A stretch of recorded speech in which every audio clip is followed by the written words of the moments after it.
I think we're going to go right to the sermon because I don't see the children here. So, Bill, I'm going to invite Reverend Bill Briggs to come forward and lead us in the message. Is Renita going to come up also? All right. They're going to share with us words of hope about Honduras Hope.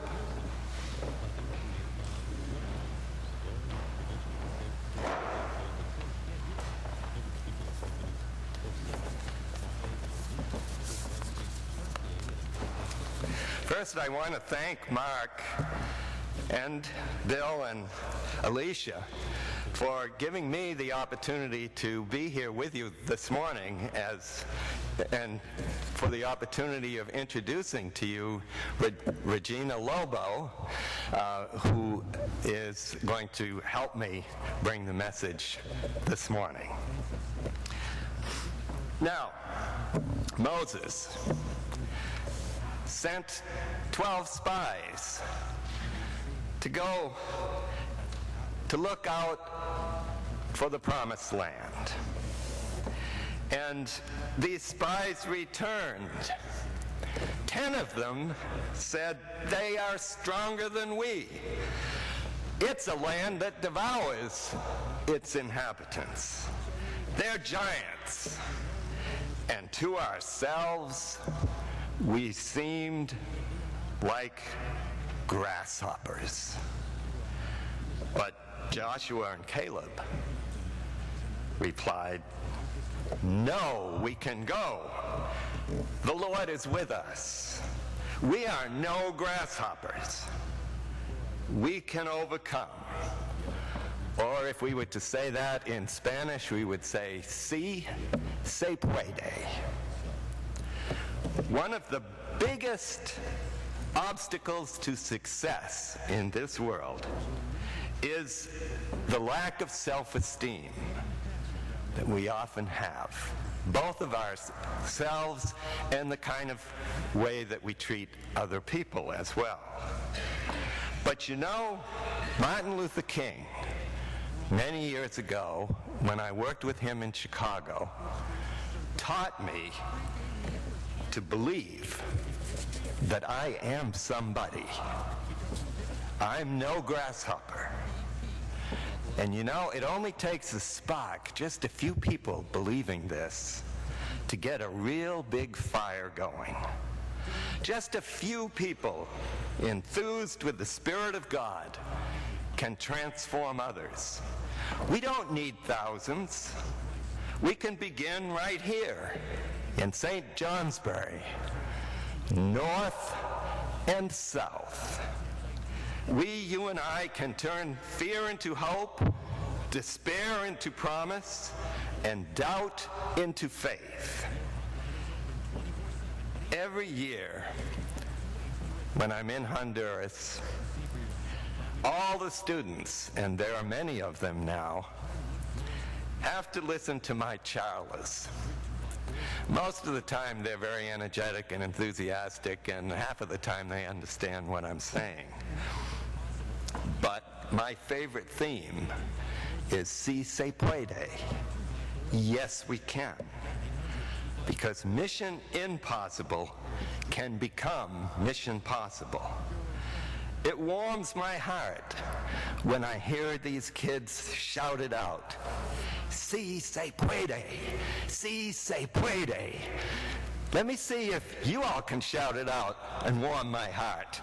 "Sí se puede, sí se puede, sí se puede."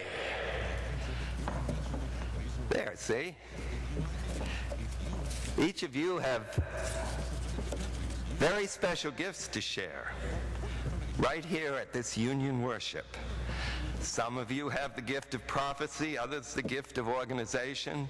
Some have the gift of gentle love or fine music, as we've heard already this morning. Because we're gathered here and we're no grasshoppers. Walking with the poor, not for the poor, because mission is empowerment. We use the word accompaniment in Honduras Hope. For us in Honduras, it's all about building relationships. And the serendipity is that when each of us reaches out to heal someone else, we are transformed and healed ourselves. The most important thing we can do with our life is to be present for another person.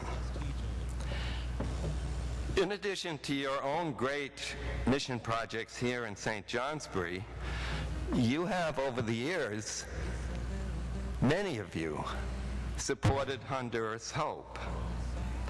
I remember the day that Tom Campbell came into our store in Littleton and told me about this guy named Chris Norris, who was a pharmacist, and perhaps he might be interested, in our work. Not long ago after that, he found himself hiking up to San Jose. He now knows the way to San Jose.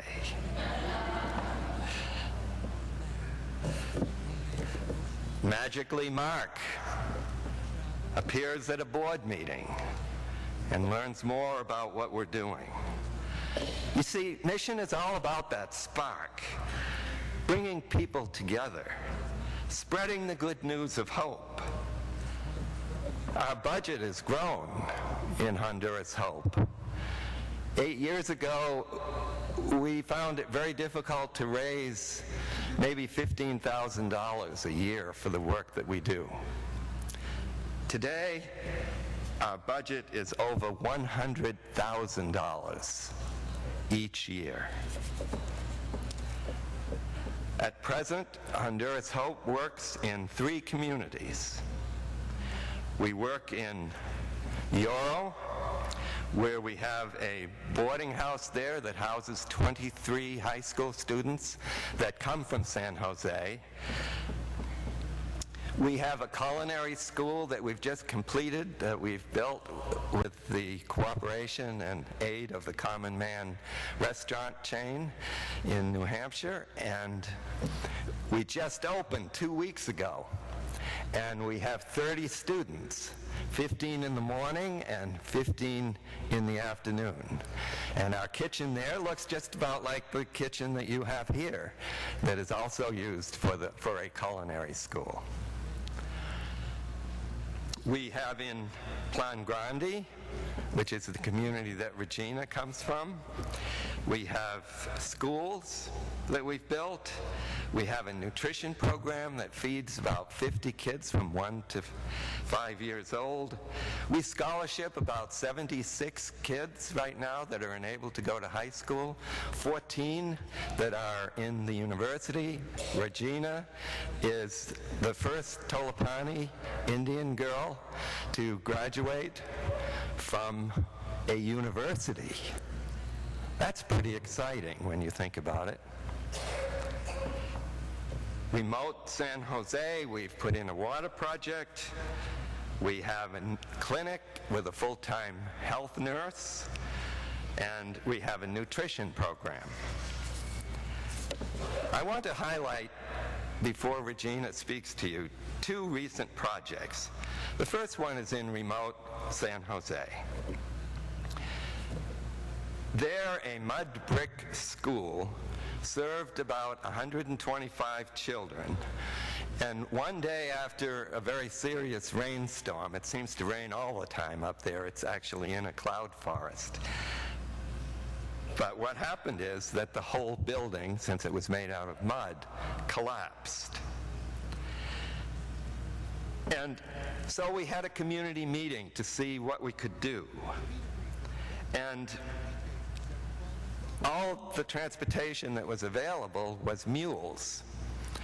And so that would mean bringing about 2 cement blocks a time up a 4-hour journey to get to the mountain. And of course, everybody who had a mule said, there's no way we can do this. It's impossible.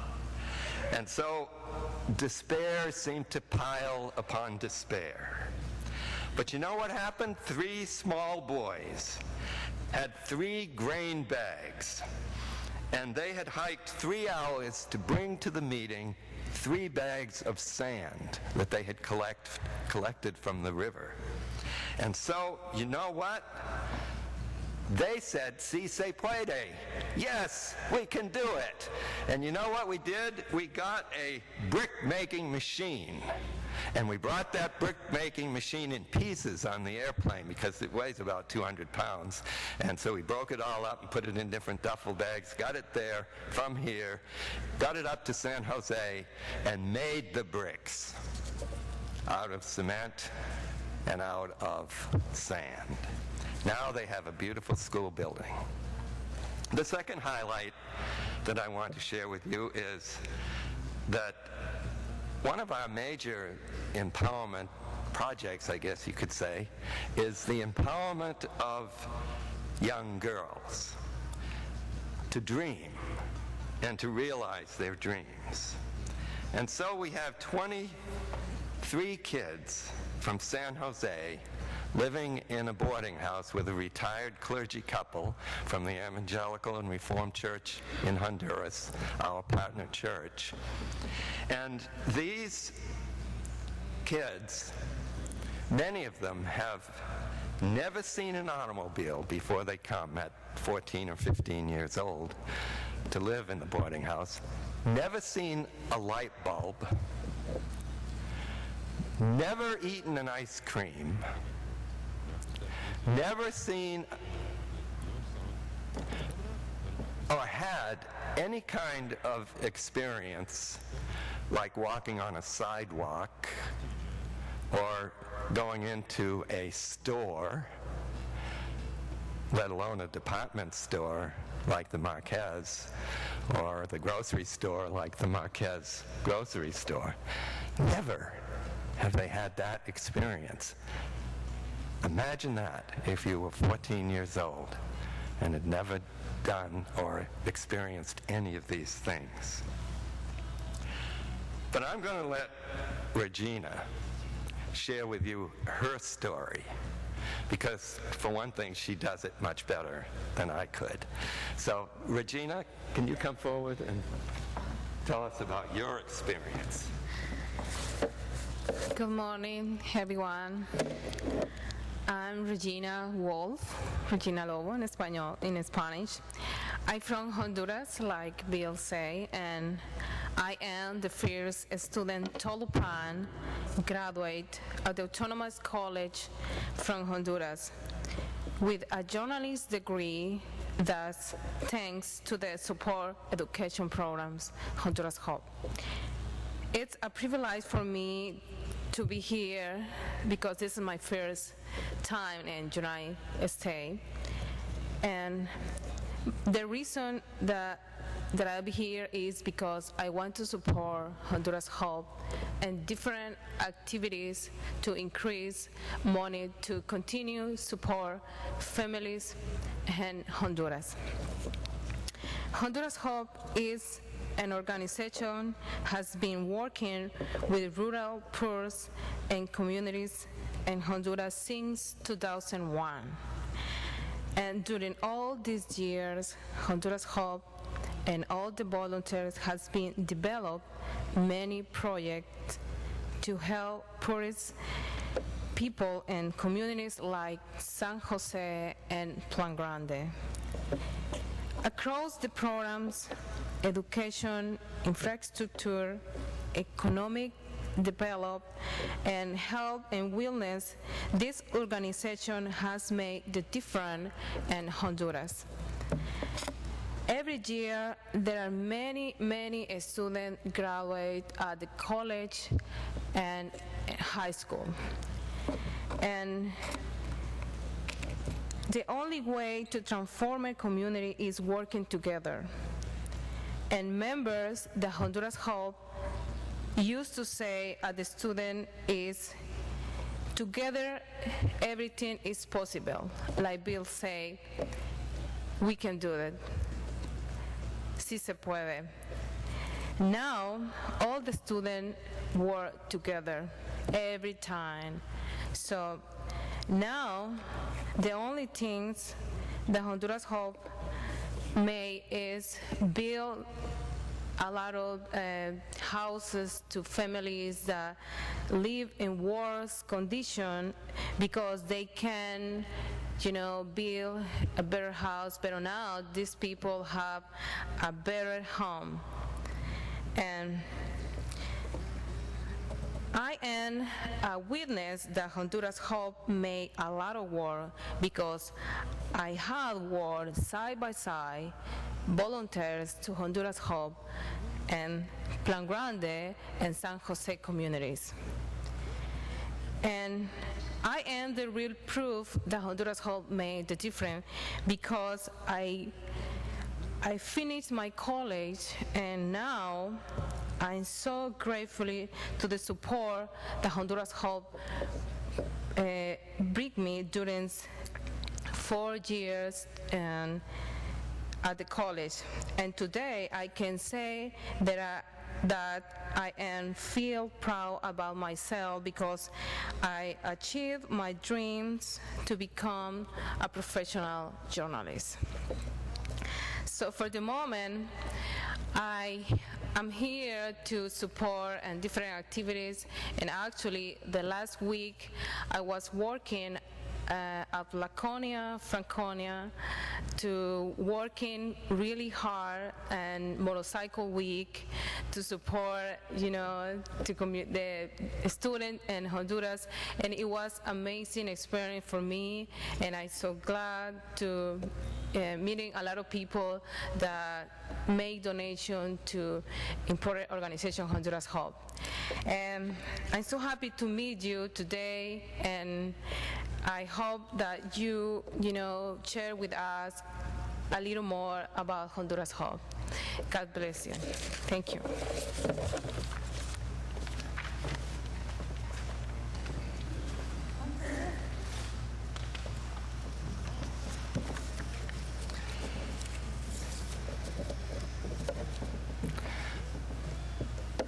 Thank you, Regina. Actually, she didn't tell you the whole story about the motorcycle week in Laconia. She and other people in Honduras Hope made jewelry out of plumbing washers. Very bikey, and it was put together with ribbon, and so they actually tried to sell these, and I guess did sell them there because they raised $2,500 in the week that they were there doing this. But of course it would be pretty hard to say no to Regina in terms of but in the end, that is what God's mission is all about. Standing tall, walking together, loving one another, and putting our faith into action, transforming the world into God's image. As Joshua and Caleb believed, you are no grasshoppers here in St. Johnsbury, for God is with you as you turn fear into hope, despair into promise, and doubt into faith. There's a great, great Spirit in this place, and we know that it's the Spirit of the Lord. That's the kind of Spirit we're talking about. May you be blessed on your journeys. That is the journey toward Mission Possible. Si se puede. Yes, with God we can. Amen.